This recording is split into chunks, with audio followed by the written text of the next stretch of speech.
Well, black people are Native Americans. We've had, a lot of proof that, some of us started here in this land.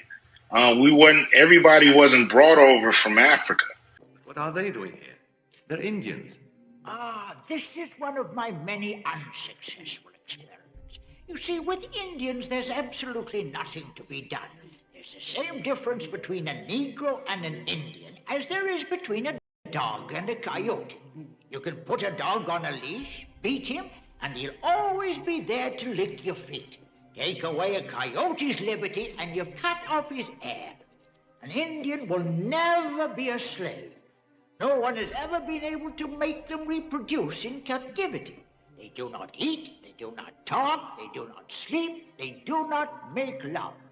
There are several things that are significant about it. Of course, one of them is the way that colonialism tries to develop all kinds of elaborate classification terms for different kinds of people. But that's another subject. The most significant thing here is to reveal the much greater amounts of Native American ancestry that are present within the African American population than most people realize, because they might have been misled by the use of terms like mulatto and also people of color. After the African, LeVar Burton, had been told that his name was to be Toby, and he refused it, and he was beaten to make him say his name was Toby. That was the dramatization. How much of that actually was recounted to you? I mean, was there a lot of interweaving? A lot of it, I thought maybe you were going to ask, and maybe you are in another way, is how much of the book is fact and how much is fiction. Well, a whole lot of it's fiction. Well, a whole lot of it's fiction. Well, a whole lot of it's fiction. Now, this is just a tiny bit of information now. But they take it as huge. Right, because it's cracking open the door. There's a place in Africa you could say that I'm from. A tribe? I am thrilled. It puts a name, a place, a location, a people. Hank really is concerned that the science isn't really there yet for you to be giving them the name of a tribe. I think for most companies, I would be concerned too.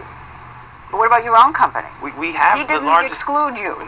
He included you. But we have the largest set of sequences from Africa. And so with that, we're able to provide some level of probability in terms of frequency. But he would say that even though you have the largest database, it's still small on the scope of things. As I said, I share those concerns. We don't oversell. I mean, we just say, look, we provide a service. If you're interested in exploring a tiny bit of your DNA and trace its ancestry, we can do that. When you say it's a tiny little amount, it's less than 0.1%. Less than 0.1%. Less than 0.1%. And that's pretty teeny. Yeah, but for people who know nothing about any of them, I think it's very important. You do not know a goddamn thing about Africa. I am from Detroit, Motown. So you can watch Tootsie your monkey ass back to Africa if you want to.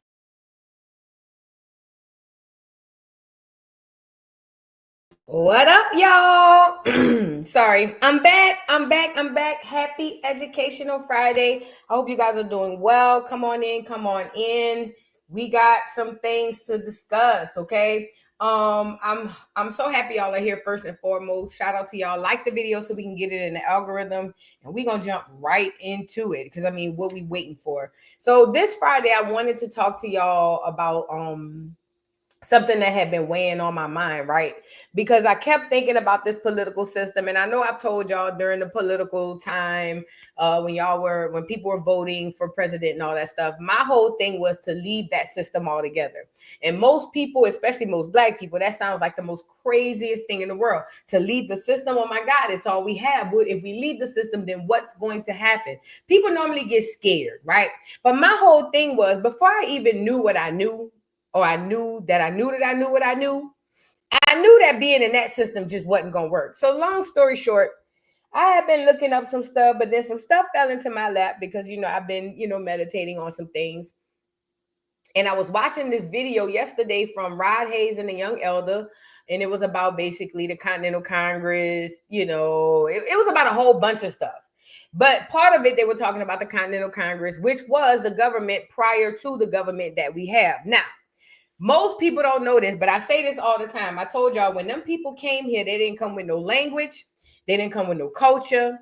They didn't come with no names. They didn't come with nothing. The same way they come here today is the same way they came here then. They come here off these boats. They get a new name, new social security number, new ID. They get a brand new makeover. They become wherever they live. That's what they become. That's why clear people settle in somewhere and literally try to become like they morph into the areas, into the people. That's the same thing they did then. Everything they got from us. Now, this is the gag on the enemy. The enemy told us that we got our last names from them. That's not true. Remember, these are Europeans coming from different portions of Europe. They don't have the last names that we have, even with our language. Everything they say we got from them is coming to find out they all got that from us. And that's what we're here to do. So when we talk about the military, the way that it's structured, even the whole bit of the military was structured after the Buffalo Soldiers and the way the black men ran their military. Same thing with politics. And that's where the Continental Congress and the Iriquois Confederacy comes in. Now, that is the Continental Congress and the Iriquois Confederacy. Those two things within themselves are broad topics. And I wouldn't be doing this live of justice if I say I'm going to talk about everything concerning those things. However, what I do want to talk about is touch on some things about what was going on prior to how we get into the government we have today. And going back to that video I watched with Rod Hayes and the young elder, Rod was speaking about some things that I had already been getting downloads on as far as what's to come in the future. And we're going to discuss that. But one of the things Rod was talking about was he was talking about the Iriquois Confederacy, the Continental Congress, and how that was the system that was used and that was in place prior to what we have now. Now, when I started looking up some stuff, looking up the Iriquois Confederacy and all that stuff, I started to see how the divide happened. And this is what brings me back to the Bible. And I never thought in my days I would ever reference the Bible so much, but it's so potent that you have to reference it the way that it comes. The book says, do not mingle with them folks. This is what the book said. The Most High gave us commandments not to mingle, not to mix, not to live amongst those people, okay? That's a fact. We went against the Most High's commandments, and we have been in this conundrum ever since because there's no winning when the enemy is on all sides. And that's how I look at politics. However, a lot of Americans and a lot of Black Americans, we tend to think that there's some way of... that somehow, some way, it's not what it is. And we're all looking at what it is, but we don't want to believe what it is. And the fact of the matter is, the enemy is all around us. Black America has zero allies. The enemy is all around us. And if you don't understand that, you're going to miss it. The point I'm making is this. Let me get back to the point. We're coming to find out as this truth is being rolled out, that everything that this white boy came here and told us that they created, we created. Now, this is going to change the game for us because once we start getting back into the identity of who we are and who we were, because remember, if we were, we are, because we are who we were. We are all walking around remnants of our ancestors. So with that being said, once we find out who we were and understand who we are, mentality shift, mind changes, realities change, and then we move forward. But Rod was talking about some things moving forward and talking about this stuff. And I wanted to bring up like I said, the Iriquois Confederacy and the Continental Congress to kind of give us a little tidbit on what was going on prior to them clears coming here. And I need y'all to keep this in y'all mind and tell it to a friend and teach it to your kids. Do not repeat this narrative that we came from slaves. That is the most detrimental thing that has happened to us other than the economic depression of the civil rights movement. The most detrimental thing that has happened to us as a collective was the mental enslavement that we came from slaves. Do not repeat that to your children. You know, I was thinking about that before I came on the channel, and I said, you know, I'm looking at these little YNs and all that stuff, and pay attention to the kids. The kids and nature will tell you the truth because it's hard for them to hide it, right? Think about the kids. Kids don't have no value in a job. Kids don't have no fear in the police or none of the things that we have fear in. So when we be freaking out behind our kids, oh my God, I don't want to get stopped by the police. Oh my God, I don't want my child to go to jail. Them kids don't care about none of that. Now, let me ask you a question. Who's right in the situation and who's wrong? Because the kid who doesn't have the fear, when it comes to police situations and how it affects his day-to-day, he won't have that stress on his back. But the parent who's been indoctrinated with the fear that cops are all white, cops are going to kill you, that is going to negatively affect you mentally, spiritually, emotionally, physically. And that is also trauma that you can pass down orally, physically, spiritually. So I'm using that as an example to say this. If we shift the mindsets of the children from slaves to the real gods and kings that we really are, the real creators, the real people, the real first, the real, alphas and the omegas of this here plane, then it would shift the mindsets of the child, and then it will create a light in that child and not the dark. And these YNs, can then turn into something that we can utilize not only for today, but for tomorrow. Because a YN today gonna turn around and be a grown man later. Does that make sense? It's about exposing the truth. That's what this is all about. This cracker and them Negro pins and all the rest of them melanated folks that came over here off that boat, they didn't come here with nothing. Only thing they came here with was a paperwork that said they can enslave and kill people if they don't follow their doctrines. And they came here with hopes and whatever else the hell they had, disease and everything else. But they didn't come here with nothing. You, my friend, have created everything. And we gonna, and listen, if you tell that to somebody and they tell you something different or they get mad, you know why. Okay? So, with that being said, Tatiana said, YouTube keep asking me if your videos are AI. Just say no. I don't know what that is. Just say no. YouTube be acting crazy. But now we need to shift the momentum and shift the mentality in the children. But as adults, that's us. That's not going to work until we shift our mentalities. That's why I be telling y'all, get out here and meditate and ground. And I'm telling you, the athletes, the best of the world, the actors, them people been doing that. They just ain't told y'all. They've been out there grounding and meditating to get the results that they want, manifesting and stuff. Angel Reese just manifests to be on the doggone runway with Victoria's Secrets. Where's Angel Reese gonna be? Hello?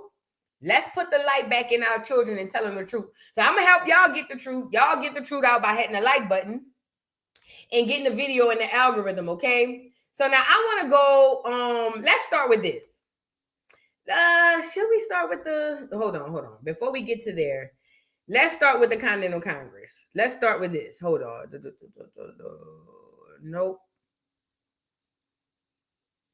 Nope. Sorry, y'all. Let me get it. Hold on 1 second. All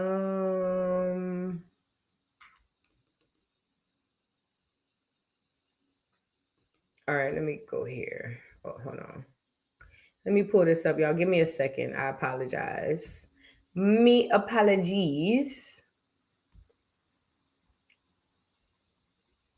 I'll just pull it up because I thought I had a link to. Matter of fact, I know what I could do.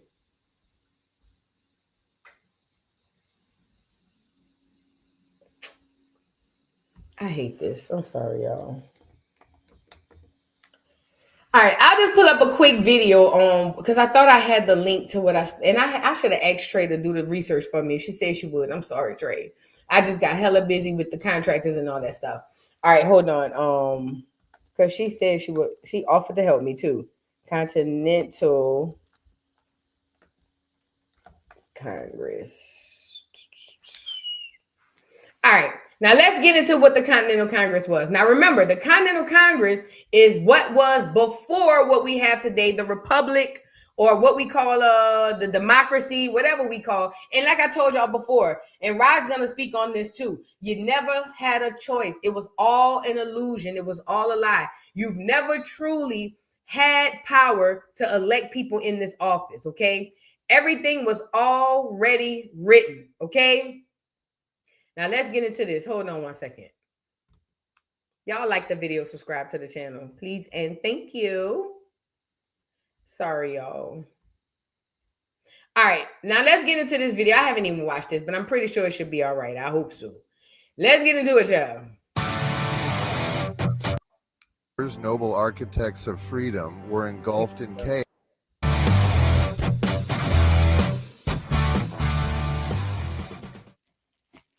In the late 18th century, America was on the brink of upheaval. The Continental Congress emerged as a beacon of hope. Its members, noble architects of freedom, were engulfed in chaos. This was a story shadowed by fear, betrayal. Oh, let me back it up. I apologize, y'all. Hold on. Let me make some corrections really quickly. Let me make some corrections because I misspoke speaking over my head. Y'all, let me make some corrections really quickly. I just thought about it. Okay.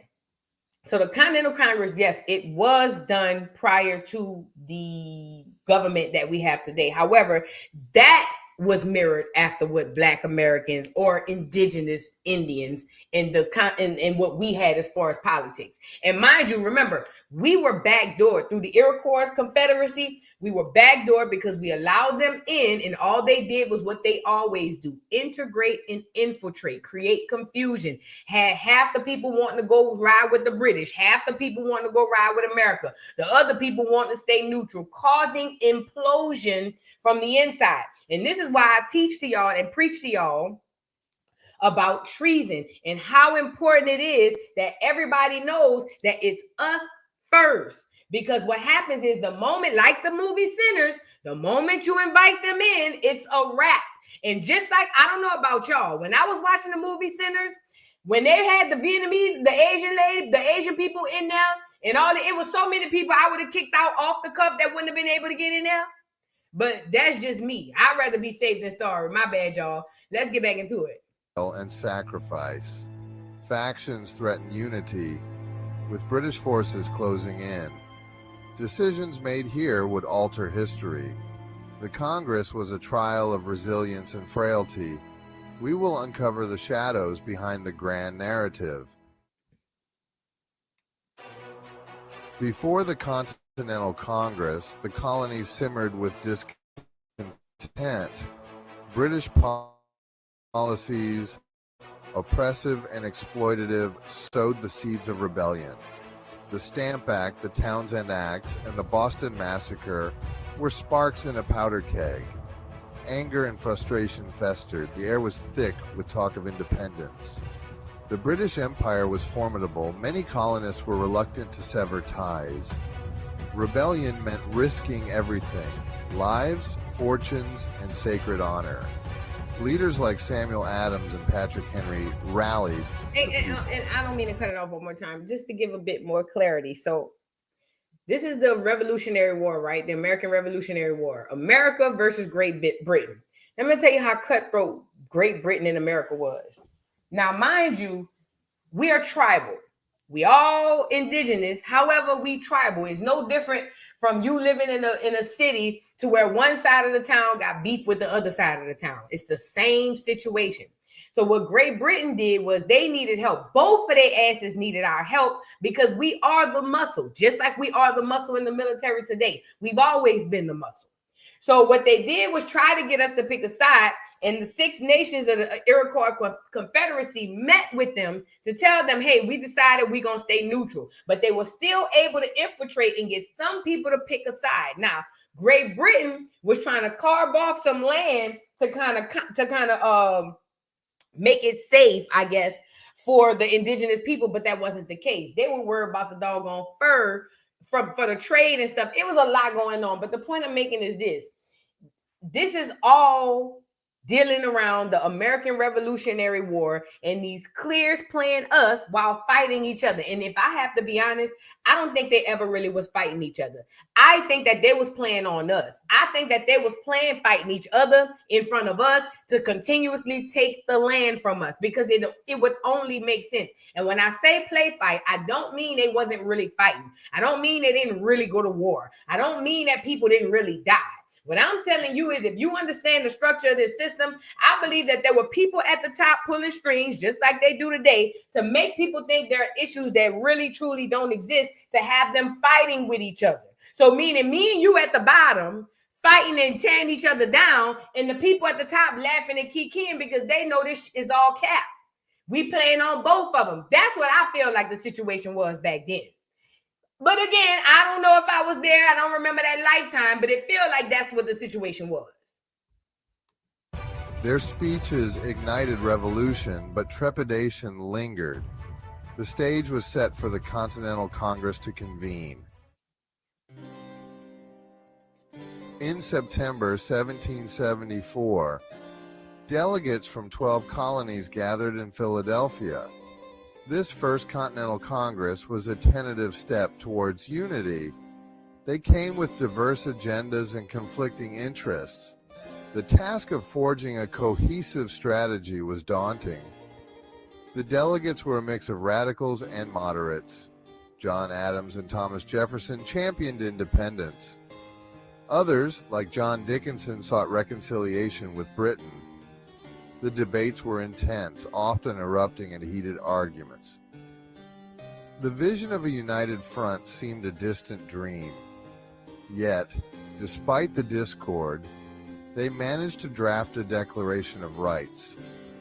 They agreed on economic boycotts and issued a call for militias.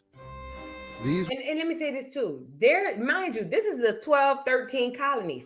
They are trying to form what we know now as the United States of America. That politics, they're trying to conform that Confederacy. They're trying to form that right now. So this is why these 12 colonies are meeting. And remember, they still have to meet with the indigenous people, us, because even though we ain't got nothing to do with what y'all got going on, y'all got y'all land over here, that's between y'all still got to make sure y'all don't do nothing to impede on us.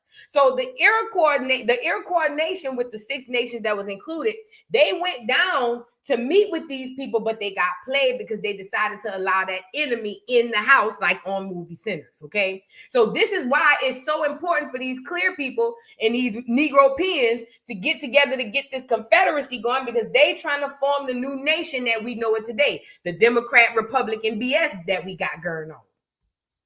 These were bold steps, but the road ahead was perilous. The Congress was a fledgling body, fragile and vulnerable. Their actions were met with swift retaliation from Britain. The situation spiraled into open conflict with the battles of Lexington and Concord. The Second Continental Congress convened in May 1775 under even more dire circumstances.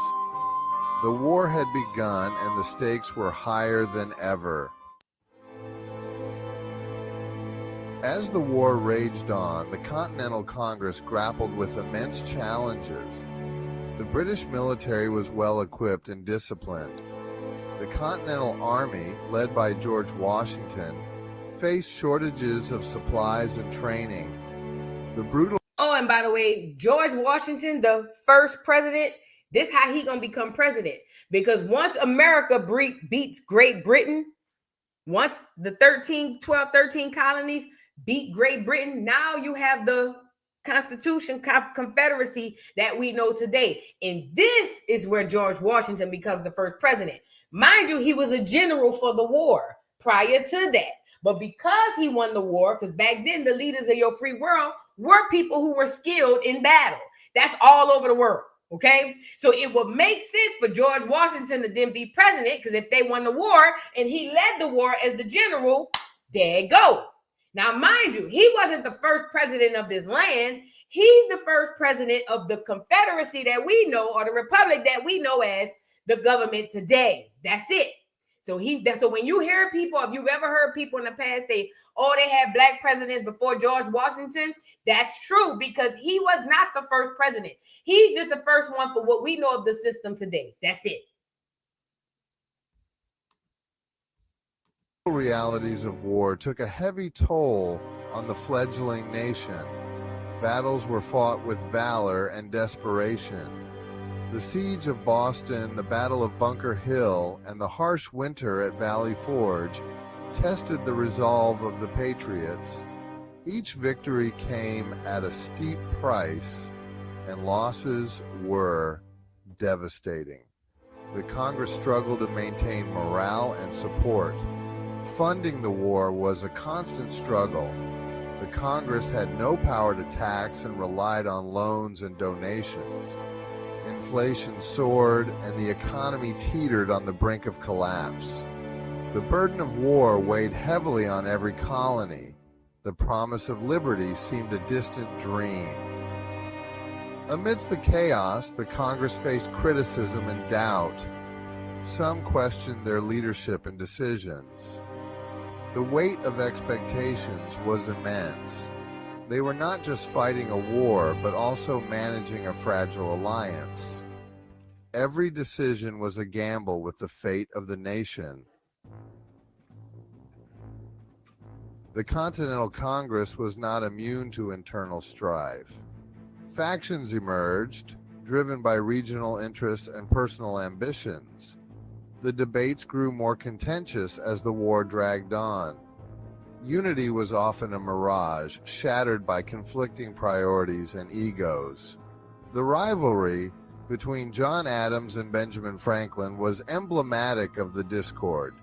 Adams, fiery and unyielding, clashed with Franklin's pragmatic diplomacy. Their disagreements spilled into policy decisions, affecting the war effort. The personal now hold on, because I don't want to go too far into that yet. We're gonna pause that and come back. But just to kind of give you a quick recap of what we got so far. So we got the Continental Confederacy, right? The Continental Confederacy, they are trying to get this system that we have today, but they are going to war with Great Britain. Great Britain and America, or the clears or whatever. Let's call them clears, but they weren't all clears. Let's really be clear, if we could. But what they're doing, they're trying to win this war against Great Britain so that they can take over all 13 colonies and create this confederacy that we have, or this system of politics that we have today. So it is very imperative that they win this war, okay? That's what this Revolutionary War, well, one of the things that the Revolutionary War was about. Now, let's get into this other piece of it, right? Let's get into the Six Nations of the Iriquois Confederacy. Now, whenever you go to Google or whenever you go to Wikipedia and all these other places, obviously, they're going to show you a $5 footlong or a depiction of one, but put it in your head that these are indigenous people. $5 footlongs are not indigenous to anywhere. As a matter of fact, they're nothing but a bunch of mixed breed people. That's it. A bunch of different this, that, and the third, okay? But as it pertains to this situation, we are talking about indigenous Black people. You can call them Indians, you can call them FBA, you can call them freedmen, you can call them whatever you want. These are the people who were here when those Europeans and those crackers came off that boat. Okay? Now, let's get into it. It says the Six Nations of the Iriquois Confederacy. Who are the Six Nations of the Iriquois Confederacy? Now, mind you, these are the people that are supposed to go meet up with these clear people to say, hey, keep us out of it. We don't want nothing to do with that. Y'all have y'all battle, have y'all wars. Because mind you, this is prior to them acquiring the Louisiana Purchase. Okay? This is prior to them acquiring the Louisiana Purchase. So the Indians is like, hey, man, do what y'all do. Keep us out of it. Or at least that's what they started off saying, okay? Now it says the Iroquois are the hard, I don't want to mess that word up, people of the Longhouse Confederacy of Upper New York State and Southeastern Canada, is often characterized as one of the world's oldest participatory democracies. The Confederacy Constitution, the Great Law of Peace, I don't want to say that word, is believed to have been the model for the U.S. Constitution, partly because Benjamin Franklin was known to have been much interested in the structure of the Confederacy, and partly because of the balance of power embodied in the Great Law, right? It says, according to their founding traditions, the peacemaker these Iroquois people who had warred with each other for decades came together between 1570 and 1600 to live in peace and harmony after Hiawatha, a morning Onangad joined the, itinerant peacemaker can't say that word, I'm sorry, in pursuing unity among the Iroquois. The resulting confederacy, whose governing great council of 50 peace chiefs or sachems still meet in Longhouse, is made up of 6 nations. It's the Mohawk, the Oneida, the Onondaga, the Cayuga, the Seneca, and the Tuscarora. I hate if I mispronounce those words. I'm so sorry. Now, let's get into the 6 nations. You have the Mohawk, and of course, they're going to give you this clear one, but pay her no mind. People of Flint. Now, come on now. Let's really be clear. Think about it, people. When you think of Flint, Michigan, and I ain't even from Michigan, the people of Flint, who you think they look like? Me or that lady? Let's move on, okay? Now, the people of Flint, it says, were the easternmost people of the early Iroquois Confederacy, called the Keepers of the Eastern Door. It says they were the protectors of the Confederacy's eastern border. Today, they are perhaps most often identified with the extreme haircut that takes its name from them, which leaves a strip of hair in the middle of an otherwise shortened head. According to some historians, Mohawk warriors actually shaved different parts of their heads in an attempt to make their scalps more attractive targets for their enemies than those of the women and children. Now, you know what this make me think of? Mr. T. Y'all remember Mr. T with all the gold chains and the Mohawk? And then the fact that these were men because they'd rather shave their head to get the target on their head rather than have the women and children hit. That's dope. It goes on to say, after fighting for the British in the French and Indian War, and then in the American Revolution, under the leadership of Chief Joseph Bent, most Mohawks relocated to Ontario and Quebec, Canada. There, the kindness, faith, and heroic suffering of one young Christianized Mohawk woman known as Lily of the Mohawks would eventually, 2011, turn her canonization as Saint Kateri Tekakwitha. Beginning in the late 19th century, Mohawks, particularly from Kanawha Reserve in Quebec, became known as iron and steel construction workers, first on high bridges and then on skyscrapers. So you got the Mohawks, then you have the Oneidas. It says most of the historic era, the Oneida lived in a single village near Lake Oneida in north central New York State. Their name Oneida or Oneida, meaning people of the standing stone, is derived from a legend according to which a stone periodically would appear to lead the people to the location of their next village. Today, the Oneida stones rest outside the Council of the Oneida Homelands in New York. The Oneida only had 3 clans, which, like all Iroquois clans, were matrilineal and named for animals: the wolf, the bear, and the turtle. Now, this is another thing that we're going to have to get in our minds. And not only are Black men going to have to understand this, Black women are going to have to understand this as well. There is a natural order and a balance to things when things are put in this correct place. We are not to fall under the clear man's way and guise of the way he lived. He puts his white man up front, and then he puts his woman and everybody else below him. That is not the way that we are, and that is not the way that we should be structured. The man and the woman lead together. We have different roles. The women, the land belongs to the matriarch of the family. Land is passed down through women, and the war and the fighting and all that stuff is done through men. Just like today, most Black families are matriarchs, meaning when you go to most Black families, you're more than likely to see a grandmother than a grandfather any day of the week. However, even though you have that grandmother, that does not take away from the fact that she has raised men, okay? She has raised sons, she has raised grandsons, and these men are still men, because guess what? Even though they may have been absent of a so-called male, they still are able to keep that. This is the matriarch of the family. Yes, Big Mama. That's the natural order of things. To put the woman behind or to put the man behind is just not, that don't go like that. It's a natural respect that you have things that you do and you're good at and you're in charge of. And as women, we have things that we do that we're good at and we're in charge of. And we meet in the middle and however, and it goes how it goes.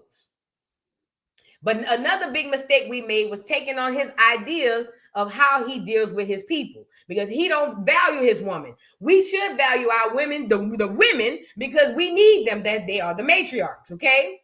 Now we got the Onondaga. The Onondaga, or people of the hills nation, was both the geographical and political center of the early Iriquois Confederacy. According to the Peacemaker story, the Confederacy Grand Council fires were to burn among the Onondaga, who became known as the keepers of the central fire and were responsible for retaining the Confederacy's wampum. The Onondaga also supplied 14 sachems to the Great Council as well as its chairman. In April 1779, Onondaga settlement became the initial target of brutal American wartime campaign against the Iroquois, which was led by General John Sullivan.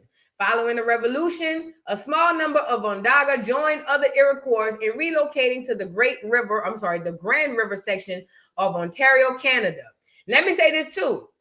Black people has always been up in Canada, and not just from America, from the islands too. The same way that y'all have, you can see a lot of people from the islands going through Canada is the same way we've always done it.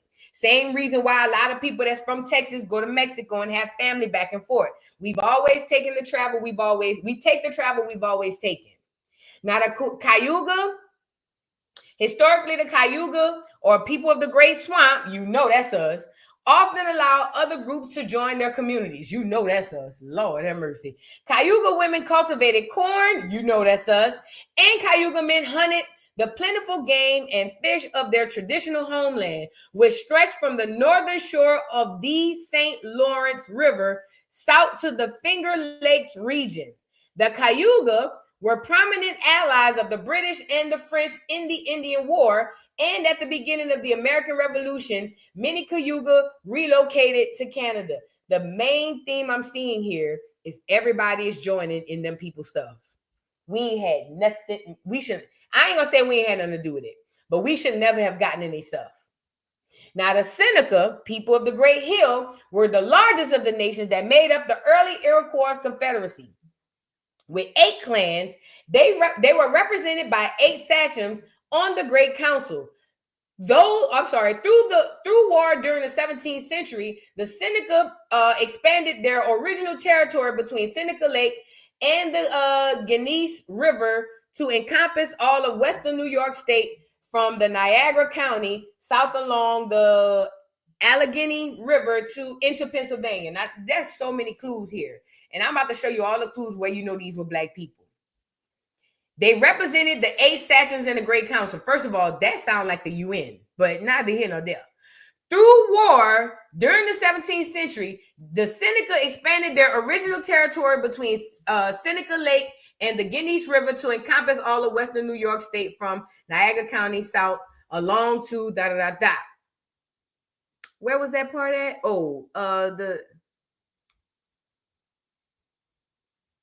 I saw a part where they were saying, maybe it was the other one. Let me see. Of all the western, south along. It was the other one where they were talking about them having join their community, fish. Cayuga were prominent allies, beginning of the Revolutionary. Maybe I thought I read something I didn't read. The Seneca were the largest of the nation that made up the early Iroquois Confederacy with 8 clans. They represented 8 sachems of the Great Council.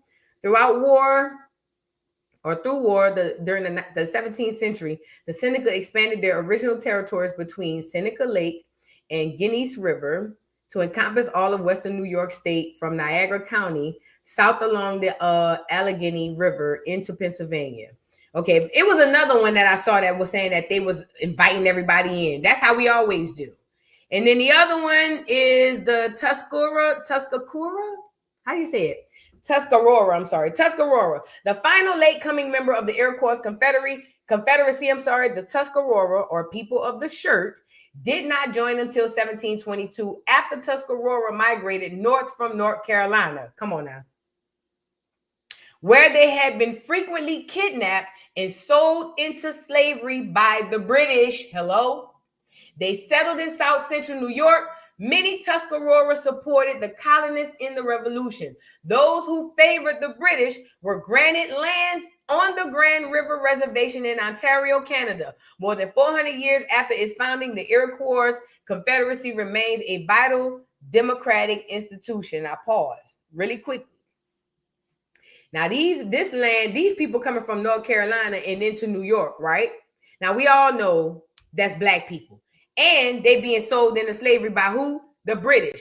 It's really about if we had not allowed them over here at all. And I think what our mindset was, it's land. The land belongs to the Most High. Hey, as long as y'all, you know what I'm saying? As long as y'all over there, it's cool, you know. And that is what they took advantage of when they came here. The good nature and the godlike qualities that we have, but no more. Because see, when we wake up this time, we ain't gonna have them qualities. They literally took advantage. And on top of that, we were already warring with each other. We were already beefing with each other. So it's no different from you having beef with the people around the corner. If the police come around here and say, do you know if the people around the corner stole something? If you already don't like them, you like, hell yeah. You want me to bring you around there? Hell yeah, I know they stole it. Matter of fact, I got it on my phone. Look, officer. Yeah, they stole it. You want me to go around there and get them? That's how it is. And that's what they did. They took advantage of our kindness, but no more. No more. So now you got 6 nations in the Iroquois nation, right? Now, each of these 6 nations have clans under them. Now, these clans have to go meet with Congress because now they need to make sure that, hey, y'all, I see y'all got y'all bit going. We talked amongst ourselves. Some of us want to fight on this side. Some of us want to fight on that side. But I think it's best we just chill and let y'all do y'all big one. And we all know that's not how it goes. Because like the movie Sinners, the moment you invite them in, it's a wrap. Okay? So now let's get into the meeting with Congress, right? Indian delegation meets with Congress. It says the meeting between the Indian delegation and the Continental Congress in 1776 marked a significant moment during the American Revolutionary War, particularly for the Iroquois Confederacy composed of 6 nations. Following the withdrawal, Following the withdrawal of the French from North America in 1763, the Iroquois found themselves navigating a precarious balance of power between the British and American forces. The British government proclamation of 1763 had attempted to protect native lands, but did not provide true sovereignty, leading to tensions and conflicts such as Pontiac's resistance. So this is what it is. The British government wanted to give them protection for the land, but not sovereignty, meaning, hey, we'll protect it, but we'll be able to take it if we want it, because that's really what they wanted to do. I told you, I believe, now I don't know this to be a fact. No, I do know it to be a fact. In my head, them people came over here and played on our tops, and that's how they've been playing on us all this time. But this is why I said when we wake up this time, we're going to be smarter and we're going to already know, because we're going to tap in and we're going to figure out what they did then to undo what they're doing now. Okay? It goes on to say, the delegation, which included representatives from 4 Iroquois nations, was received by key figures like George Washington and the Continental Congress in Philadelphia. Their visit aimed to reaffirm their neutrality and establish in a prior agreement with American settlers. So now, Iroquois nation coming on here and say, hey, man, we neutral. Y'all beef is y'all beef. We ain't got nothing to do with that. Y'all handle y'all business. Then it goes on to say, however, the Congress sought to recruit Iroquois warriors for their cause, undermining the Iroquois position and the integrity of their council. This recruitment was seen as a strategic move, given the importance of Iroquois territory in the war. So this is what's happening. So the Iroquois nation go up to the clears and say, hey, bro, We see y'all niggas is beefing. You beefing with the British people. Y'all beefing with the American people. That's cool. We ain't got nothing to do with that. We done already had our meeting. We done talked amongst ourselves. We fought it out, drunk it out, had our meeting, and we decided we gonna be neutral. Well, what the people, the clears did, and we gonna call them clears for now, but they were not all clears. But what the clears did was they decided to backdoor the leaders of the Iroquois nation and still go recruit other people in the Iroquois nation. Now, this is why it's bad. Number one, that's bad business, because we have good faith that you're not gonna backdoor me when we make an agreement and shake hands. Number one. Number two, you already tapping on a nerve. It's almost like you already don't like a bitch. You already can't stand somebody. And all it takes is for somebody to come over here and say, girl, you like her? And you like, bitch, I can't stand that hoe. That's literally what it was. It was them crackers finding out, oh, they don't want to volunteer. Bet we just gonna backdoor them. Let's go back and say, hey, man, ain't you beefing with them niggas over there? Well, yeah, I don't like them niggas. Well, hey, we could give you a little woo woo woo. And this is why I say treason is very important. Why we have to make it where people know that will not be tolerated. Because this is how we get in this mess. Turncoat Negroes. It says the interactions during this period ultimately contributed to a fracture within the Iriquois Confederacy as different nations took sides, leading to internal conflict for the first time. So before the enemy came, they never had no beef amongst the Iroquois nation. Let that sink in. Prior to the enemy coming in, inviting them in the movie centers, they had no beef amongst each other. Yeah, we had beef with them niggas, but we ain't had no beef amongst each other. It wasn't till that enemy came in. And this is why when we shut the door this time, we putting a deadbolt and we building a brick wall in front of it.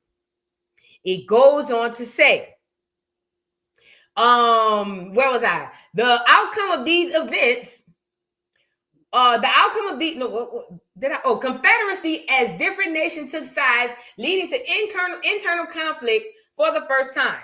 The outcome of these events would have lasting implications for the Iroquois and their sovereignty. Following the war, the Treaty of Paris in 1783 excluded Native Americans, they mean Indians, from negotiations, leaving many tribes, particularly those who had allied with the British, in a vulnerable position. So basically, this is why I'm telling you, right, Virgo, divide and conquer. This is why I'm telling you, this is what they intended to do from the beginning. Them folks didn't come here and then say, oh shit, plan B, let's make them beef with each other. Put yourself in the mind of the enemy. They not thinking for today. They not thinking for tomorrow. They not even thinking for the next 5 years. This enemy thinking for the next 100, 2, 3, 4 years. When he dismantled this Iroquois nation, he wanted to be where it's never to return again. If you are an enemy coming in to take over a people and keep them as your slave, you never want them to awaken, and you never want them to understand what you did. This is, if I were an enemy, I'll tell you this is what I would do. So now you got the Iroquois nation beefing amongst each other because some of them niggas want to be turnkeys or turncoats, and they don't went fuck with them. Now we got beef amongst ourselves, and these crackers still beef on each side, and now we got people dividing and conquer. Some people on this side. It's a lot big. This is why the book said you shouldn't be dealing with them people. The book said it. The history is affirming it. That's all it is. The book said it, and the history reaffirms it. All right, let's get into, I want to go here right quick. Let's get into a little bit more of the demise of the Iroquois nation. Listen to how cutthroat this enemy is. It says, despite the assurance given to the Indians by the colonists, Continental Congress, American forces attacked the English at Fort Oswego, New York, on the shores of Lake Ontario in Iroquois territory. Come on, man. Although the Iroquois had agreed to remain neutral, this breach of the agreement created a split within Iroquois ranks. It says Joseph Brant and his fellow Mohawk tribesmen who had been displaced from the Mohawk Valley lands by American colonists after the proclamation of 1763 sided with the English in the new dispute among the whites. Then these Mohawks fought with the English against the colonists at the Battle of Cedars in Canada on May 20th, 1776. Without the permission from the Great Council at Onondaga, it says, as a result of the Indian involvement in this battle and the Continental Congress on May 25th, 1776, authorized the recruitment of 2,000 Indian auxiliaries to aid the colonists in their their revolt. This was the second breach by the colonists of the Indian neutrality, which had been agreed upon by the Continental Congress with the Great Council at Onondaga. So now, not only did they backdoor us, because they backdoored us like a mug. And I thought I was sharing that with y'all. But not only did they backdoor us, right? Let's really be clear. They needed us. They needed us to fight their wars. They needed us to fight their wars then, and they need us to fight their wars now. So they couldn't come to us and say, hey, can you guys help us fight against the British? Because we would be like, nah, we don't want nothing to do with that. Great Britain couldn't come to them and say, hey, you guys, can you guys help us fight against those Americans? Because we'd be like, nah, we ain't got nothing to do with that. Divide and conquer has always been the thing. So y'all went not only backdoored these people and went and recruited other members, y'all went and got these people outside after y'all shook hands, signed these treaties and said, hey, man, we don't want nothing to do with it. They went and backdoored these people and enlisted them for their help because they needed them. And this is the worst part. I'm pretty sure, like they did during World War I, World War II, they promised y'all, oh, we gonna do this, oh, we got that, oh, if y'all fight for the Civil War. Remember they promised us during the Civil War, off to the slaves, if y'all come up here and fight on the side of the what you call them, we'll give y'all, we'll make y'all free and we'll do that. Girl, they be lying, and they've been doing this since the beginning of time. So I'm pretty sure it was incentivized. And then we got stabbed in the bike at the end. What I'm telling you is, let's go back to what the book said. The book said, the Most High say, don't let them in. Don't mingle, don't mix, don't do nothing with them. They are not to be trusted. That's what the book says. And here we go letting them in. Now they done enlisted 2,000 of us to help them fight. Could you imagine the internal conflict? Could you imagine the internal conflict? Meaning, for instance, let's just say it's no different from what we go through today. It's no different from if the Republicans and Democrats had a fight right now, a big old war, and black people had to decide which side they gonna go on. Most black people gonna say, let them crackers fight amongst each other. But could you imagine if your son or your husband say, you know what, babe, I'm about to go fight on the side of the Democrats. Oh, you know what, babe? I'm about to suit up and go fight on the side of the Republicans. You're going to be like, nigga, I know you lying. We ain't got nothing to do with them crackers going back and forth. That could cause so much internal conflict. It imploded. This is why the Iroquois nation, and this is what I tell you, that enemy is clever. He make a move that's going to affect you 10 ways. His one move don't just affect you here. If you only looking here, you got played. The obvious thing is this what you see. But that one move gonna screw you over millions and millions of other ways. And that's what makes him clever. Not smart, just clever at, outsmarting us. Not outsmarting us, but clever at witchcraft and fooling us. I'll say that. All right. It's crazy though, bro. Like, listen, when I saw all this, I was like, what the? Like, come on, man. So, wait, is this the one I had? Oh, this Karimio. So I want to share y'all a bit of Karimio's video. Shout out to Karimio. I watched a bit of his content on YouTube. Carimio, he does indigenous content. I don't think he's indigenous though. I mean, well, he looked Mexican. I don't know. I don't really care.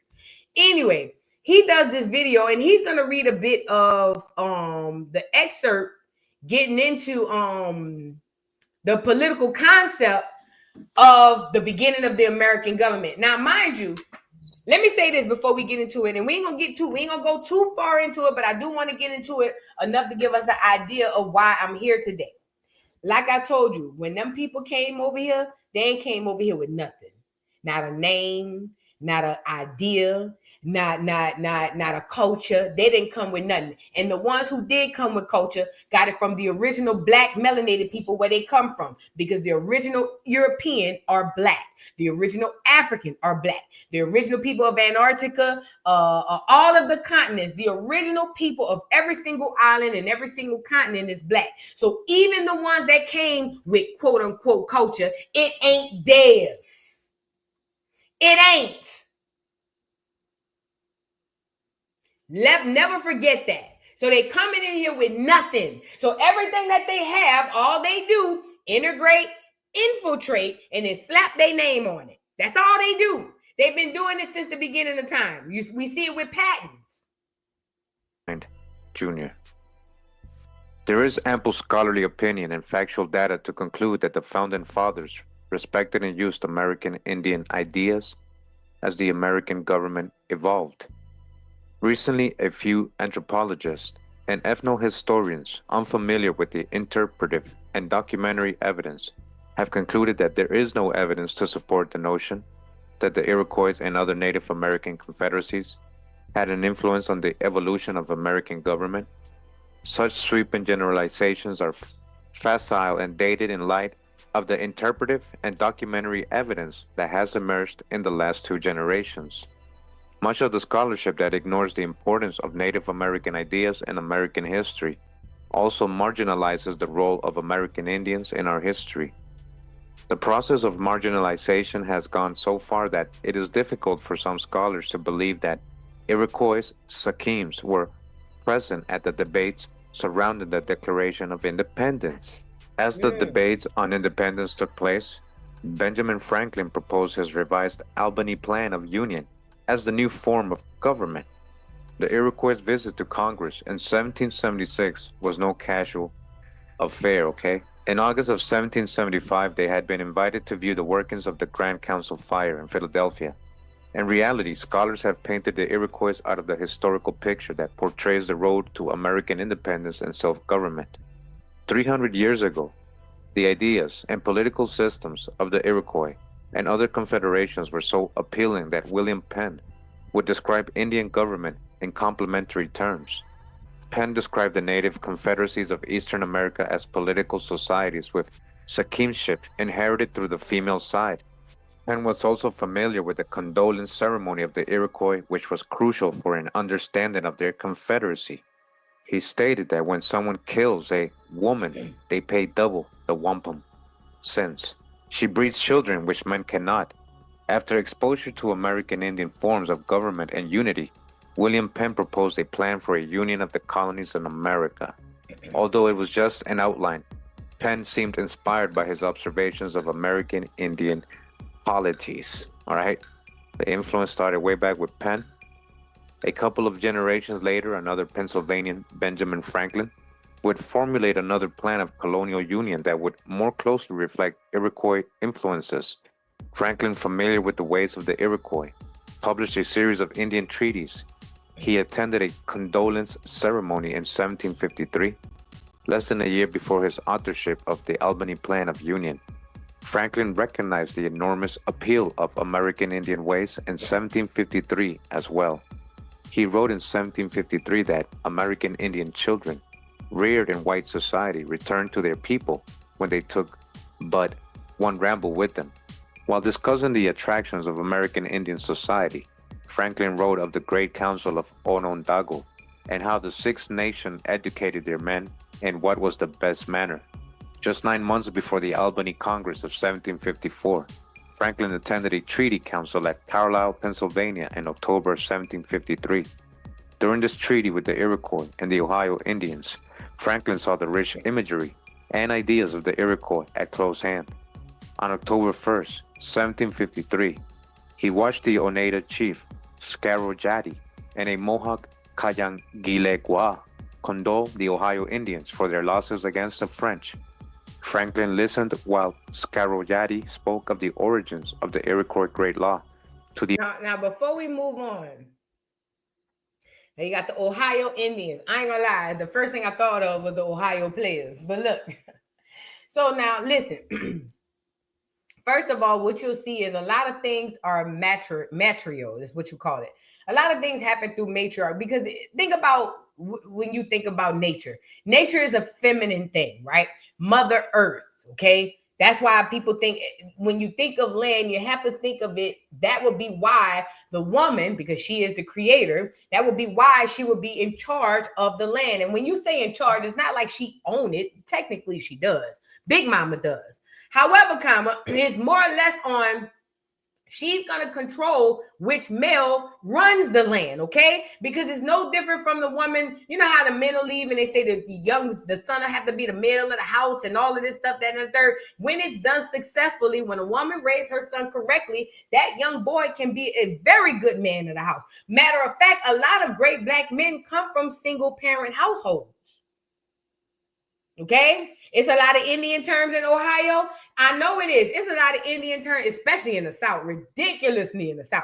But it's a lot of Indian terms all over. And they will tell you that, oh, it's because of the Native Americans. That's a lie. But I was going back to this. This is what I was going back to. Land is feminine because nature is feminine. This is why the woman would be in charge of the distribution of the land. It's not that she's in charge of the man. It's not that she's running this thing. It's just the fact of natural order of who we are. This is who we are. Okay? This is why y'all wonder why it's hard for black men to take the road that the white boy take, because you don't have the same type of woman. Them white women are stupid. No shade to the clears that might be on here. You feel what I'm saying? But this is no shade. As a collective, they're dumb. They can't say less think. When black men run across good black women, decent black women, you really have something on your hand. You can't treat her like the white boy treat his girl. It hit different. You have more value in your woman than she does. This black melanated indigenous woman can produce more children. She lives longer. She looks younger. Okay? You know what I'm saying? It's just a whole bunch of things. You can't, it's almost like having a prize horse versus a pit bull. It's like, girl, I got to keep this horse in AC. I can't have this horse in the barn in the back. Girl, this horse, this one hit different. And this is why, as women too, we got to step back up to our spaces, to our places as real women, real matriarchs. Listen, that enemy was very clever taking the matriarchs out of the home and turning us all into ratchet sluts. He was very, very clever with that, but that's all right. We can get it back. We need to start being the matriarchs, so that we can get things back to its natural order. That's the only way this thing is going to work. I want to get to Rod Hayes. So shout out to Rod Hayes. Like I said, I was watching him over by the Young Elder, and this was a very good build. Rod Hayes, Dane Calloway, I think they part of the first ones that came on here starting this indigenous stuff.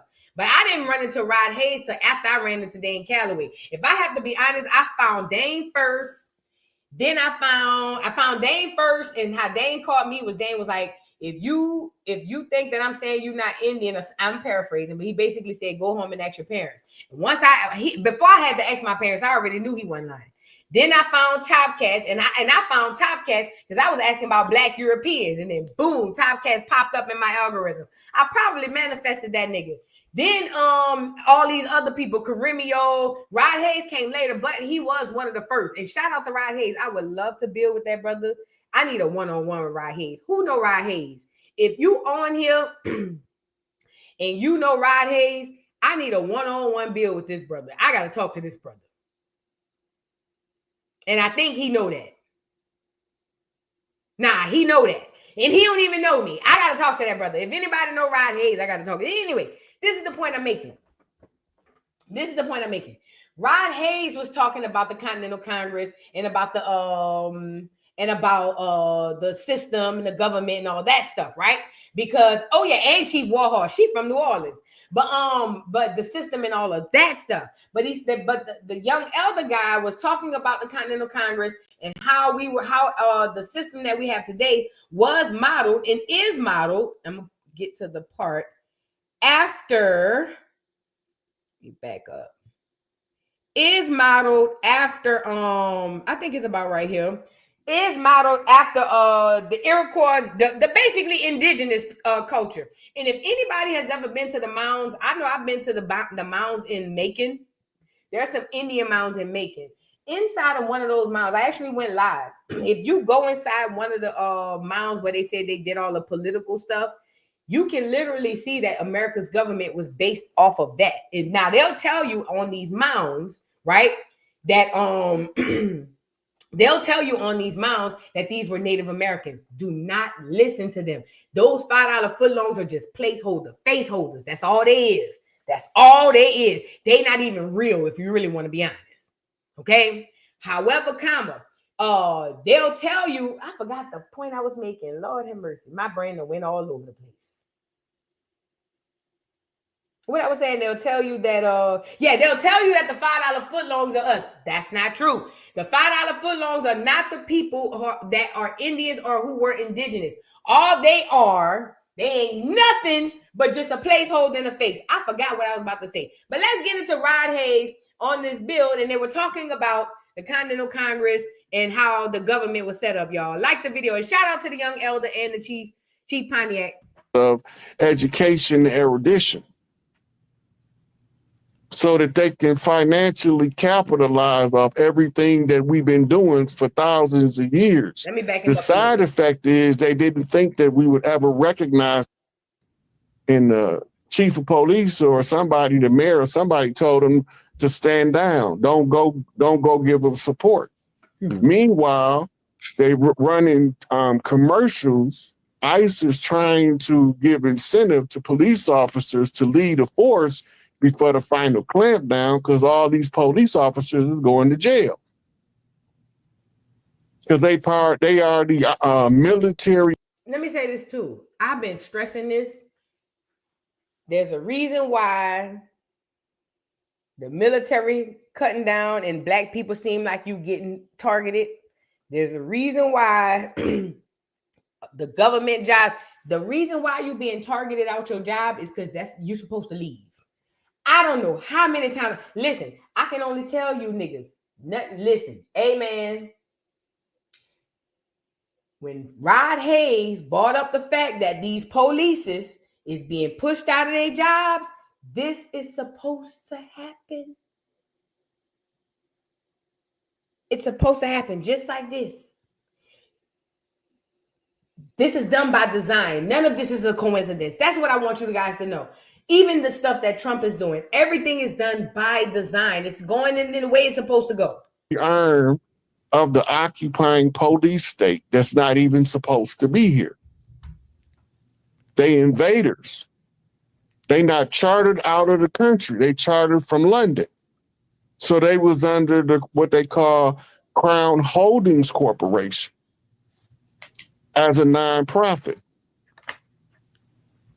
Right? So when they coming from out of Buckingham Palace with jurisdictional authority to police the land while it's under salvage jurisdiction.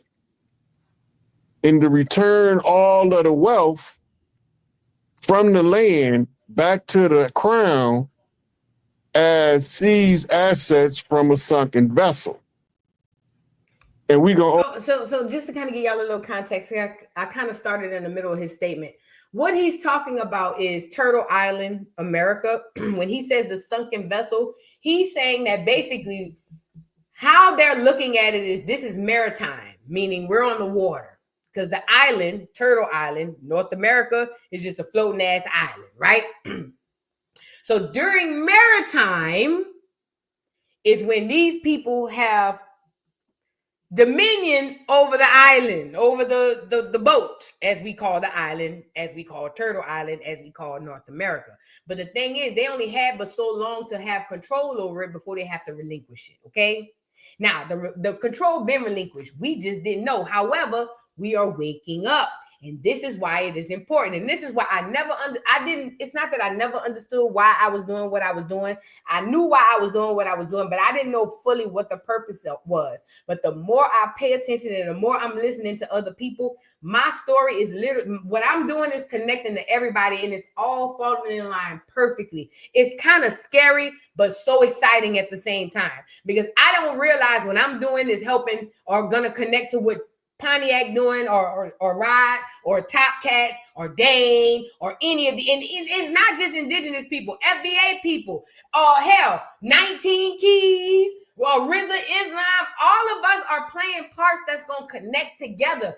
And it's dawning on me now, and it dawned on me last night that that's what's happening. I'm sorry, y'all. Open up museums to show you where all of the sunken vessels wealth was stored at. We're going to put it on display because it had to be visible to the public in order for it to have value.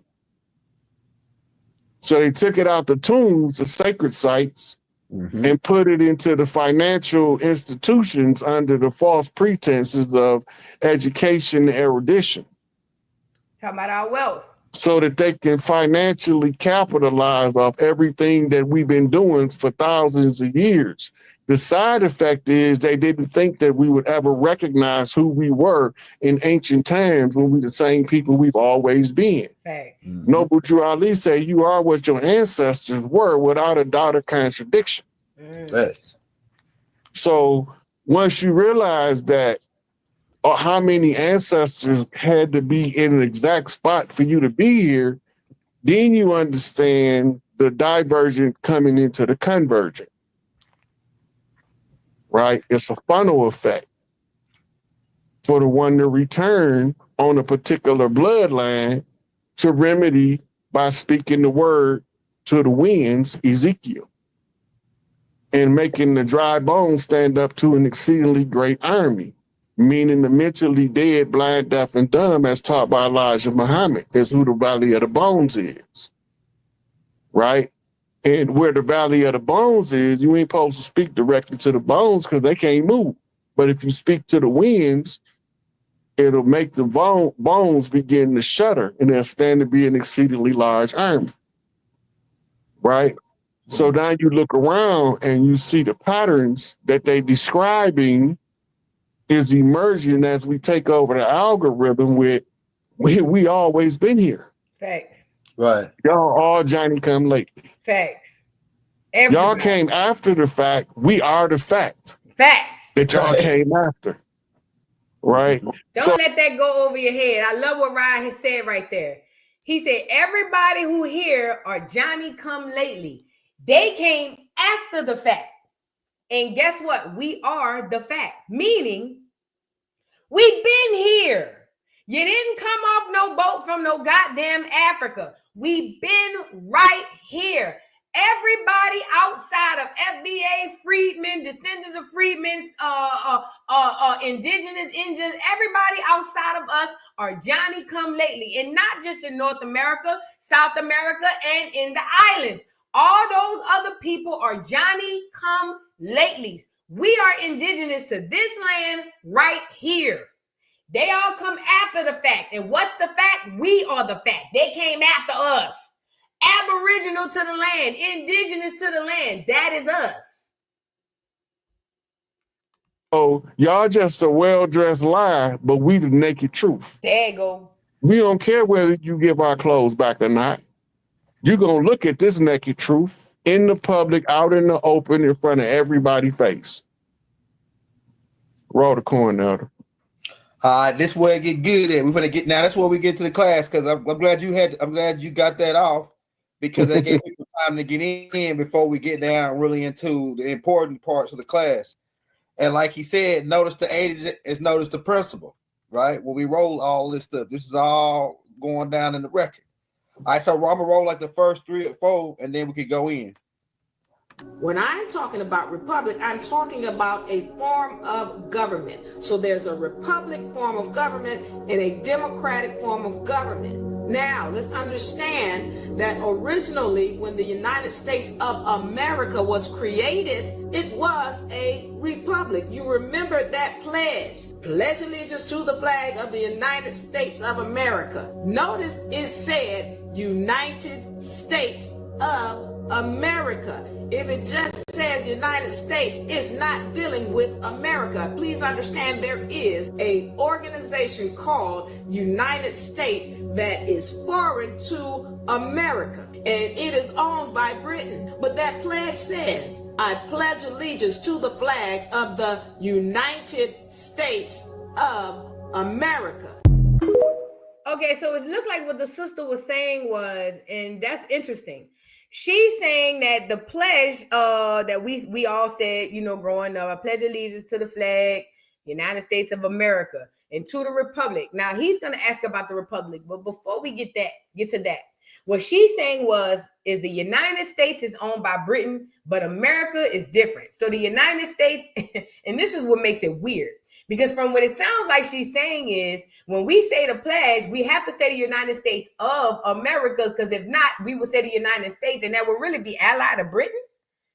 I think that's what she's saying, because United States is its own entity outside of America. That's why the United States of America. There go T. Hames. There go. The hidden alliance. And that's where I was going with it. So that would mean, like I said, the enemy thinks, let's make them think we have an issue. Make them think it's beef. But behind the scenes, you get it? So now we're going to go to war. We're going to let people go to war. We're going to let people kill each other. We're going to let people die. We're going to let people do all that stuff. We're going to come out and give out Purple Hearts. We're going to do dun, dun, dun. We're going to play the bugle or whatever the hell it is. We're going to do the whole bit. Remember I told y'all my dream said it's all staged. Remember I told y'all my dream said it was all staged. They're going to play the whole bit, let a whole bunch of people die, a whole bunch of people lose their lives, and the whole time, everybody in the same team. This is why the Most High say, don't let them in. You can't trust them. Keep them up out of there. The Most High said, by no means, and here come niggas, well, ain't going to be that bad, and here we go. Yes, the hidden alliance. Because how is the United States owned by Great Britain and America is owned by America, but they was beefing with each other? Were they really beefing? May ask yourself the question. Let's get back to it. Talk on that part right there, Rod, because all that nobody else gonna make. Now, let's get the rest. We ain't gotta talk long on it. Now, in school, we used to say that pledge allegiance all the time, but I didn't ever think about when we was in school that it says I pledge allegiance to the republic for which it stands, not the Democrats, not no other party, no all this other stuff they talking about. It's this a republic. And this is where he messed it up, because the pledge goes, I pledge allegiance to the flag of the United States of America and to the republic for which it stands. Pause. That means whatever institution or institute or whatever entity, that to me, if I had to just guess off of context clues from the statement, it says if I pledge allegiance to the flag of the United States of America and to the republic for which it stands. That means whatever this thing stands for, whatever entity this shit stands for, that's what I'm pledging to. So that's what I took it as a kid. He's looking at Democrat versus Republican. That's not what that was. It was just basically a republic, not Republican. A republic was basically kind of, and Rod is gonna define it more, but like I said, if I'm using my regular mind, it's just like an entity or an institution or a thing. It's all it is. Go in on it. So what they're talking about as the republic for which it stands, the republic is the constitutional government that delegates was elected for, that made up the original Congress. Right? That was the republic. Remember, the republic fell 2 times. Under Washington, it fell when it was usurping the Continental Congress.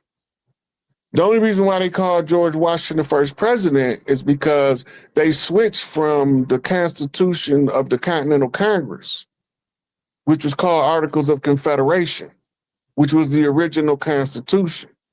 That Constitution still stands because it's grandfathered in because it predates the U.S. Constitution. And no legal authority has ever repealed it or said that it was in error. So it stands as grandfather law, right? If you know how to use it. Same. So what he's saying is, and I can pull that up too, because I have and I forgot to pull that up anyway before we got into this part. So when he's talking about, hold on, let me get it. So where's my damn Gmail at? Hold on. Articles of Confederacy. Hold on. Is it this one? Yeah, Articles of Confederation. This is what he's talking about. We'll come right back to Rod Hayes, okay? Now, he's talking about the Articles of Confederation. These are the written documents that establish the government, right? Now, what Rod Hayes is saying is that the crackers, the clears, or whatever y'all want to call them, the people who come over here, these people got their idea for their government from the Articles of Confederation, okay? That's what he's saying. And yeah, for which it stands is basically what I said before. But where was I? Where's the damn thing? So let's go over the Articles of Confederation, 1777 to 1781. The Articles of Confederation served as the written document that established the functions of the national government of the United States after it declared independence from Great Britain. It established a weak central government that mostly, but not entirely, prevented the individual states from conducting their own foreign diplomacy. Now, here's another thing he talked about. When he talked about that Congress and it falling twice, one under Washington, and he's going to tell you the other time that it fell. When he's talking about that Congress falling, you got to keep in mind, because that's all it is. That republic is just the Congress. The republic, and to the republic for which it stands, that's the elected officials that we put up in Congress. This is why I said, too, I never understood why Americans only pay attention to the president when Congress is the ones who actually make the decisions. Nobody looks at the Congress. Nobody looks at them and say, wait a minute, let's switch them old ass mother pluckers out. Nobody does that. But we will go back and forth and claw each other's eyes out about who's going to be the figurehead, which is the president. I never understood it. It never made any sense. And I'm not even deep into politics. I'm just into common sense. It just never made sense. So when Rod is talking about, basically sold it out to become an entity or a corporation. Yeah, basically. And somebody put it in the chat earlier, USA versus US. Whole time you thinking they just dropping the A off and it's two different entities, yet one and the same. Yeah, Belinda, and they control the purse. Congress, that's that republic. And to the republic for which it stands, one nation, under God, indivisible, with liberties and justice for all. Now look at the Articles of Confederation, right? It says the Article of Confederation served as the written document that established the functions of national government of the United States after it declared its independence from Great Britain. It established a weak central government that mostly, but not entirely, prevented individual states from conducting their own foreign diplomacy. So that means it's putting everybody under one umbrella. Yeah, hence the Electoral College. Yeah. So it's basically putting everybody under one umbrella, taking the rights, full rights away from the states and making them have to come under one federal or one umbrella. I want to get back to Rod Hayes. He was dropping so many gems in what he said. But another thing he said, if I can recall I forgot what he said. It'll come back to me. Let him finish cooking. With the Iroquois Confederate papers, the Hadassah Treaty, It's also grandfathered in because it's never been repealed or overturned in competent law. Now, that's what I meant to tell you about grandfathered in, grandfather clauses. So basically, and he's going to explain this a bit more, but just to give y'all a little context of where I'm thinking. Now, because these things were grandfathered in, meaning this was the law predating what we know as law today, and it was never rewritten or reestablished or revisited, that means this law still stands. That means the oldest law, which is these laws that we were governed under before these people come here, that law still stands. But if we don't know about it and we never read it and we don't know that that law applies to us, then we won't be able to utilize it. Okay? So what Rod is about to start talking about is that law that governed us and how, as grandfather, how you can be grandfathered in. And he ain't gonna go too much into it, but he's gonna mention about being grandfathered into the or using those grandfather laws to be able to do what we trying to do coming up now, because it's about to happen this lifetime. So it's under the grandfather law.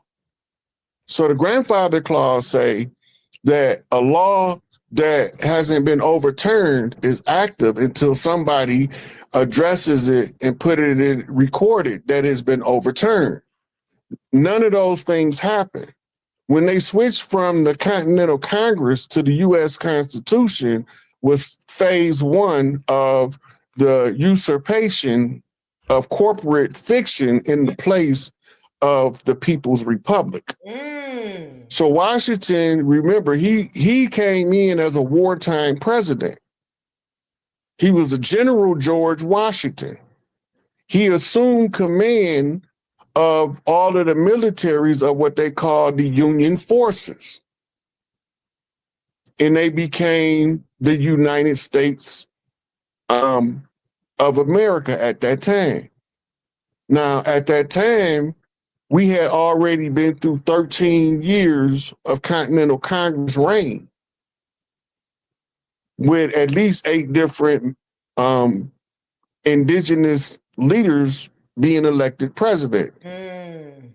It was because of this that they had to switch us over to corporate. Then again, after Lincoln assassination, Congress fled, which left the vessel afloat at sea. All right, let me pause him right here because I don't want him to get too far before I forget. Sorry. All right, so he's talking about Continental Congress. I'm sorry, y'all. I'm sorry. I'm drinking too much. It's lemonade. It ain't liquor. But anyway, so, okay, what Rod Hayes is talking about is the Continental Congress and shit, I forgot, I lost my thought that fast. This is gonna come back to me, y'all. I'm sorry. I got too much stuff running through my brain. Hold on. Turtle Island floats on the ocean. So it's considered as a movable vessel in maritime law. But oh, that's what it was. He was talking about the Republic versus the corporation. So for 13 years on the Continental Congress, we were ran under the Continental Congress, and we had Black or indigenous presidents. But once they switch it over to corporate, United States of America, now it takes it out of the people's hand and put it into this corporate entity hands. That's what it was. That's what I meant to say. So it takes it out of the people's hands and put it in the corporate entity hands. This is why the people, when you born, you get a birth certificate and all that stuff, is because you are a portion or a piece of this corporate entity. Now it's not about the people. It's about the illusion of making the people think they have the power, but they really don't. It's really about the corporation itself, the United States of America. That's what I meant to say. Lord have mercy. It came back to me. Sorry, y'all. Land rights, once restored, become the common law. This is why Donald the Duck, Donald John Quavius, that's why he said that if you've been together, living, cohabiting for 5 years or longer, you married, period. That was under the common law. He's taking us from the admiralty back to the law of the land. Under the common law, you didn't need a wedding to be married because you didn't have to be certified through the state as a qualified applicant. Remember, the old marriage certificates required a blood test for blood compatibility and breeding the offspring. Eugenics, right? And then they went from that to just recording the offspring because they came up with drugs where the Rh negative and Rh positive won't cause a negative side effect when the woman can carry the baby to term. That's white folks. Now, what he's talking about is, remember, once we became a corporation, now we're a corporation. Now the people are items, they're numbers. So under the law was when you get married, like the book say, the two become one, right? And they were doing it prior by matching up blood types. But remember, the people who had issues procreating are the very people who have issues procreating right now. The clears. When he say Rh positive, Rh negative, that's them people. Okay? That's them people. That's the clears. So they were the ones trying to figure out how to procreate. And I told y'all this, nobody wants to hear me. But I told y'all the reason why a lot of them procreate with black people is to extend the bloodline. I told y'all the reason why they doggone they procreate with black people is to get in there, get a little Negro blood, and they go back and bleed out the black part and make them white again. But they have the Negro blood; it keeps them living longer. I don't believe they've been here 6,000 years. I don't believe they've been here 5,000 years. I don't believe they've been here 500 years. If you be honest, they dying off too quick. I don't believe they done lasted all this long, and then at the very end, they get to dying off too quick. I don't believe it. I believe them motherfuckers about 300 years old, tops. And I think that they gave us fake museums with fake walls and stuff with stuff to make us think these motherfuckers been ancient. But I don't think ain't everything ancient about these crackers. I don't think nothing is ancient about them people. I don't even think we was enslaved 400 years ago.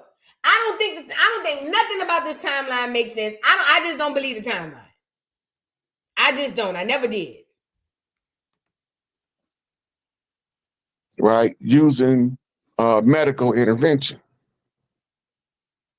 And from there, now they cloning the mind. The union of the people was the union of corporations in the form of marriage. So you go back to the common law. The common law goes back to what they're saying in Genesis. You should leave thy mother and father, cleave to thy wife, and y'all should become one flesh. Mm-hmm. Right? So it's telling you about the matrilineal system. The land rights is inherited through the mother line. Mm-hmm. Rulership rights is inherited through the father line. When the father line has to be activated by the mother line in order for him to rule in his time. Once he's been activated, then he steps into the position of prominence, a position of power to reclaim what was stolen. So first they had to go back to the Republic form of law, because the Republic take you to the Constitution. From the Constitution, whether they go the Longhouse Treaty or whether they go Continental Congress, Articles of Confederation, becomes hot at that point. I mean, they become overly active because you reverse engineering the whole colonization process. It's the only way out to get it over with. So as you reverse engineer it, you see everything you've seen coming into the situation going out. You just got to realize it's going to be upside down and backwards. That means names going to be changed, people going to be switched from place to place from the beginning to the end. We came in under George Washington following the Continental Congress. We leave out under George Herbert Walker Bush, who declared himself King George I, with a Senate Select Committee recognizing him as the king of the land. By doing that, he activated wartime protocols for the military because it's considered an attempt to take over the government during the time of war. right? So it's taking away the power from the people. So following that, you have your Continental Congress years being played out as your Clinton, Bush, Obama, and Donald Trump going in reverse engineer. Because remember, King George is still the king until they take his head. So that meant whoever was on sitting in the seat, if they didn't take his head, they was his puppet. So now you go back to the funeral and you see the envelope and everything starts to make sense. That's right, Rob. So they have to go back to the Republic first in order to give them what's owned by treaty by us, back to us. None of the treaties was supposed to last longer than the constitutional contract of 200 years. That's what the contract was. All right. All right. That's what. Hey, so I'm gonna roll. Crazy. All right. That's crazy. So King George. Okay. So all right, let's go back to the King George bit. So what he's saying is George Herbert Walker Bush, which is the daddy Bush, he declared himself King George over the vessel, North America, Turtle Island, da. Now, unless the only way to get him up out of there is to take his head, but nobody have. So basically what he's saying is all the presidents that came behind him have been puppets. He's been puppeteering that shit because even if he ain't here, it's still being ran. The agenda is still going. Okay, now you fast forward, he's saying that Trump is reverse engineering some things. And the reason why I know that to be a fact is because when he took down that DEI stuff, that helped a lot of Black Americans. We just don't know it yet. We so busy being distracted by the Jasmine Crockett's and this craziness with the dumb stuff. We not realizing that a lot of the stuff Trump is doing is opening up doors for us to walk right in and get our just due. Okay. Now, when he went on to talk about the 200 years and how it's not supposed to last for over 200 years, this is what makes me know that what I have been saying and the downloads I have been getting was the God's honest truth. Now it's almost like I told y'all before. It's like we've been locked in this prison and somebody found out that even though the door is closed, the gate is unlocked. We can get out, my nigga. Now we are in the window where information can be shared freely. You can get on here and say more things that you've been able to say in the recent years. You can wake more people up because this is the time. It's all divine timing. It was all supposed to happen the way it's supposed to happen. And guess what? King George and all of that stuff is gone. The 200 years is gone. They have to, what's the word I want to use? They have to abide by the treaties, which are the grandfather laws, which are the laws that we fall under. The Republic. Give the law back. I mean, give the government back to the people. And then on top of that, then we can take our rightful owners where the woman takes pride in the land and then the man takes rulership, and it's an even balance, give and take. Ain't no woman thinking she running things. You see what I'm saying? And we can get back to where we were. But this Continental Congress, land is the biggest thing. Land. I tell everybody, I don't care if you just buy an acre. Buy land. Buy land. Buy land. Buy land. Okay? But this is real, y'all. A lot of people don't know this, and this is why I enjoy Educational Friday. This stuff is real, and most people not gonna realize how real it is till they look up and it's already happening. Right now, we have a window, and it's time for people to start waking up, man. It's time for people to start waking up, but I can't worry about the people who not waking up because they say 2/3 ain't gonna make it. However, for the ones that's supposed to wake up, man, now is the time, if ever.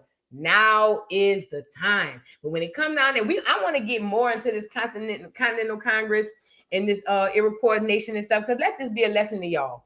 The enemy is clever. This is why the Bible said, the Most High said, don't go frolicking over here with these folks. Don't go doing all this, because he understood how clever they are and how horrible they are.